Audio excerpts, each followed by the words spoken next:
എന്റെ ബാപ്പാരെ ഉള്ള പൂട്ട് ഞാൻ ഉണ്ടാക്കി തരാന്ന് പറഞ്ഞില്ലേ? ഇങ്ങോട്ട് വരണ്ടാന്നേ. എല്ലാവർക്കും ദിവസം ദോശ വേണം. ഇന്ന് നല്ല ദോശപ്പൊടി കൊണ്ടുവരാൻ പറഞ്ഞ ആരും കേൾക്കൂല. നീ ഈ പൊടി മാറ്റാതെ ഞാൻ ഈ പെരി ദോശ ഇടൂല. കുഞ്ഞാപ്പോ ദോശ ഇരിക്കണേ പോരെ കൊണ്ടോ. എടാ കൊച്ചിനെ വിളിച്ചോ. എടാ അത് ചൂടുണ്ട്.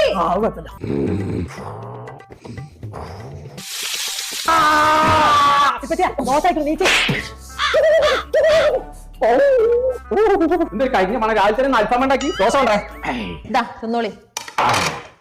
ഇന്നിപ്പോ എന്താ നൂൽപുട്ടുണ്ടാക്കി? നൂൽപുട്ട ദോശയാണത്. ഇതോ ഒരു നല്ല ദോശ ഉണ്ടാക്കാൻ വെച്ചാന്നുണ്ട്. നിങ്ങളൊക്കെ എവിടുത്തെ പെണ്ണുങ്ങളാണ്? ഞാൻ പറഞ്ഞ പൊടി കൊണ്ടുവരും. ഏതാണ് ഇജ്ജ് പറഞ്ഞ പൊടി? അത് കൊടുത്തിട്ട് ഇനി ചായ കൂടി ഉള്ളൂ. ഷാലിമാറിന്റെ മലബാർ ദോശപ്പൊടി ഇറക്കാൻ ഒരു പൊടി ഇറങ്ങിക്കണം. അത് നിങ്ങൾ ഇങ്ങോട്ട് കൊണ്ടുവരും. എന്നിട്ട് ഞാൻ ചുട്ടരാം ദോശ എങ്ങനെ ഉണ്ട് എന്നുള്ളത്. അങ്ങനത്തെ ഒരു പൊടി ഇറങ്ങിക്കൊള്ളുന്നുണ്ട്.